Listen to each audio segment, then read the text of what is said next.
What's going on, y'all? Welcome back to another episode of Dauntless Outdoors. In today's episode, we're in Crystal River again. This is the second episode of that weekend, and we're just back out here in about 45 feet. And as you see, I'm laying down here. This is my first dive. I'm just taking it cool, just laying there and grunting. And as you see here, pretty nice snapper, about 20 inches or so, gives me a nice shot. Take the shot, but it was a little high, and he gets stuck up on that rock, and on my way up, he rips off, which was a pretty unfortunate way to start the day, but still pretty promising. Saw some nice fish on my first dive. Hey guys, Ben here. Here's my first dive in Crystal River. There's like 3 or 4 gags and a red hanging out on the bottom, and a pretty good sized red too. The snapper spooked, so the grouper spooked. I saw the red wasn't going anywhere, so I let him be, and I tried to slowly close the gap in between me and this gag off at the edge of his. He was kind of hard to differentiate between him and the actual hard bottom, since they were both a really dark color. So when he got out in the sand, I made sure I had my gun extended, and then I pulled the trigger real quick when he gave me kind of a profile, and I could tell where he was.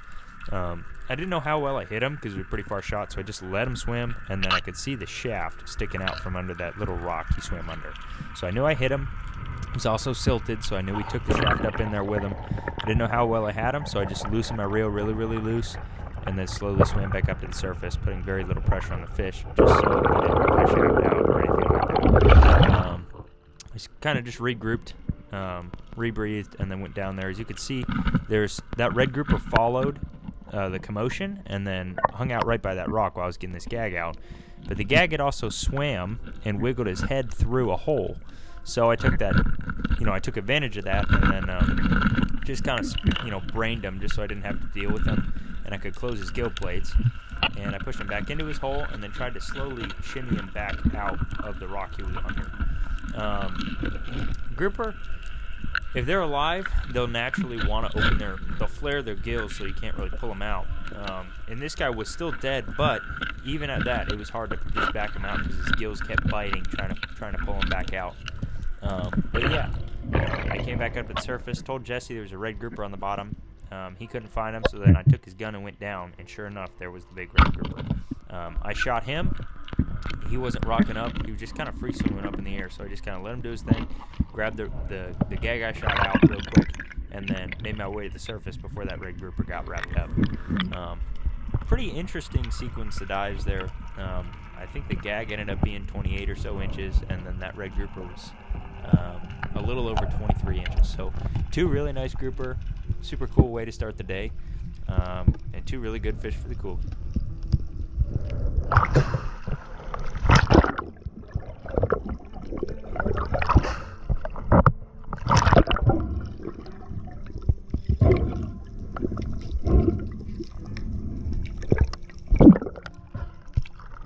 That's a big red.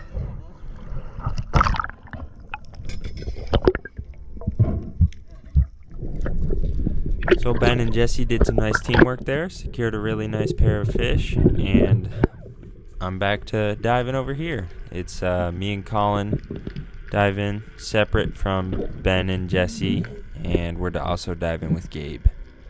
So as you see here, I'm headed down to the bottom and just looking around, trying to find anything special, but not seeing anything too crazy in this area, so just going super slowly and hoping something comes to me, because in Crystal River, if you lay there long enough in the sand and on a little bit of rock, you're pretty much destined to see some nice gags or some nice snapper or anything like that. But when I first landed there, I saw a pretty good hogfish off my right side, which you just saw, and I knew he'd stay around, so I kind of just sat there, grunted, and hoped to see something else, but I wasn't really seeing anything at all, so I took this shot on this hogfish right here, followed him all the way over to this rock, and at first I thought he was going to rip off because it was also another high shot, but I made sure to secure him and secured a really nice first fish of the day.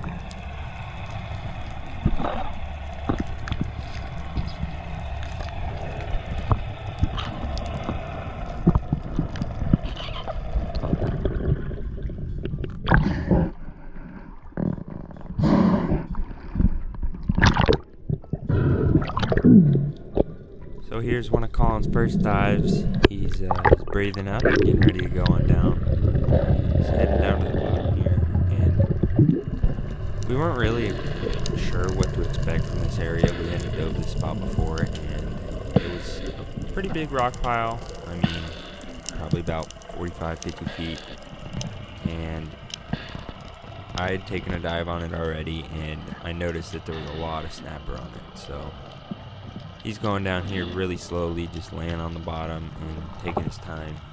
And Colin and I kind of have the same method of hunting. We kind of just hopefully lie in wait and hope that the fish comes to you.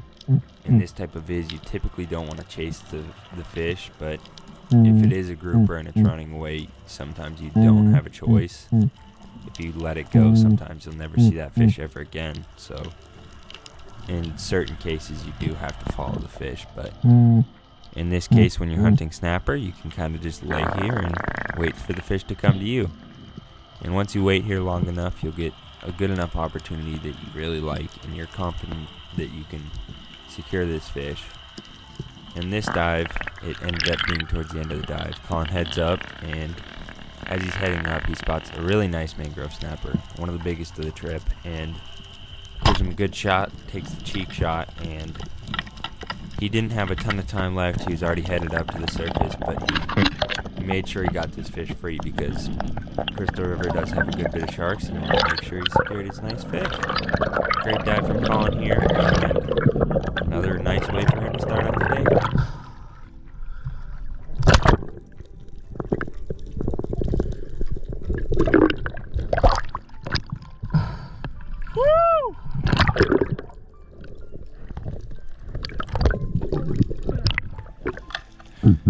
So we're a little bit farther on the same spot. We're probably 30 or 40 yards away from where we just were, and I'm just scouting out the area. I've taken about one dive here on the outer edge of these rocks, and I didn't see anything too crazy, but when I first got to the bottom on this dive, I saw a pretty good hogfish, so I decided I was going to follow him, and this is what I'm doing right now. I'm just slowly dragging myself along the bottom. But as I was following that hogfish, really nice snapper presented a really good shot, and I took it. He swam up under this rock here, and I still had a good bit of time left, so I decided I was going to pull him out of there so I didn't have to deal with it in another dive. And as you see here, secured a pretty nice fish. So I got two pretty good fish in the box so far.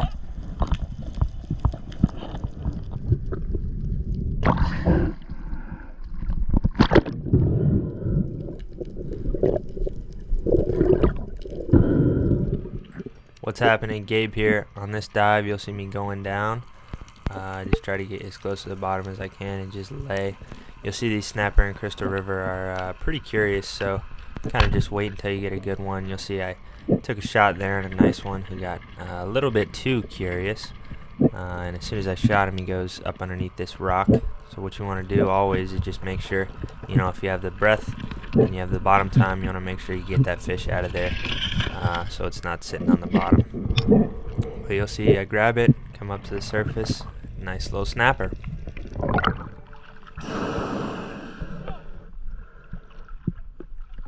What up? So this clip here is one of Colin's clips. As you see here, he's going down to the bottom, and he spots a pretty nice school of gags. I mean, typically they travel in a pack, and they're kind of just around. There's 3 of them on his way down. He spotted all of them and selected the biggest one and got a nice shot, a really good holding shot. The fish was kind of freaking out, but he had plenty of bottom time to make sure he secured the fish and got it up to the surface. Awesome clip from Colin. At the end there, he spotted another pretty good gag.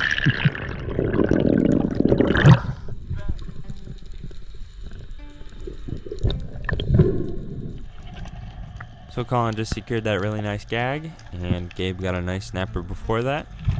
So we're kind of just working this spot, looking around, and you can see a silhouette of a gag right there. I was playing it really slow, and I just extended my gun as slow as I could, got a nice shot on him, and followed my line. He went around this rock, but obviously I couldn't just go straight to him. Had to get my line off so I could come all the way up to the surface. Put a hand on this fish, and that was the end of that one.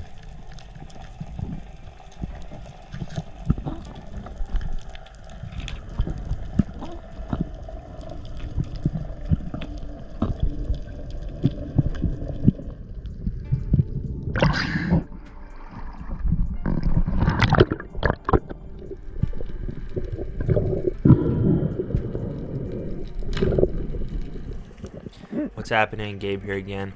On this dive, you'll see I'm going down to the bottom, and with gags, a lot of times it's hit or miss. Sometimes you can get a curious one, sometimes not. On this dive, swam down, he got a little scared and swam away, so I chased him, got a nice shot in him, and went down and grabbed him. As you can see there, I kind of shot him quartering away, got a nice shot right through his body, and boom, got the job done.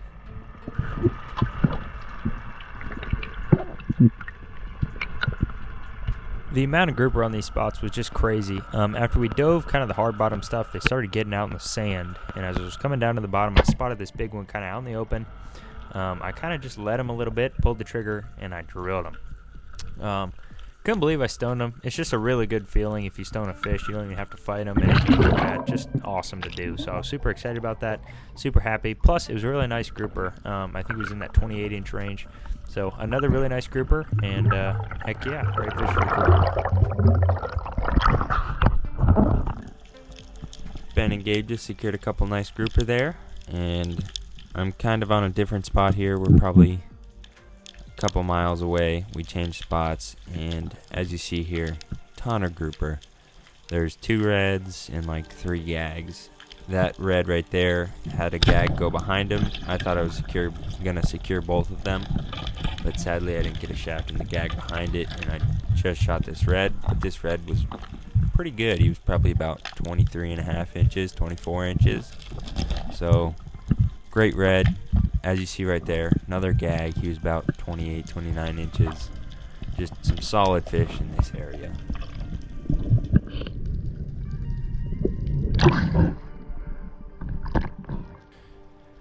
So I just got a really nice holding shot in that red grouper there. That was a pretty nice hogfish, but sadly none of us had a gun. This is Ben's camera footage. I mean, he was just maybe a foot away from that hogfish.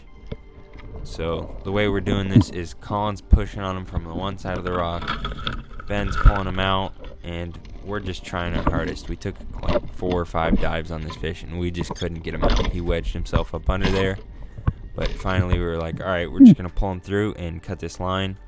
I go to cut it there, and I definitely don't cut it, and I finally get it there, but secured a really nice red grouper as the last fish of the day. And thank you guys for watching. If you haven't already, make sure you subscribe. Also drop a like and a comment. It really helps us out, and I'll catch you guys in the next one. What's going on? Just got back to the house. Got a bunch of grouper, bunch of snapper, a couple red grouper, and some hogfish. Great haul for a 2-day weekend. All the boys. Catch you guys in the next one.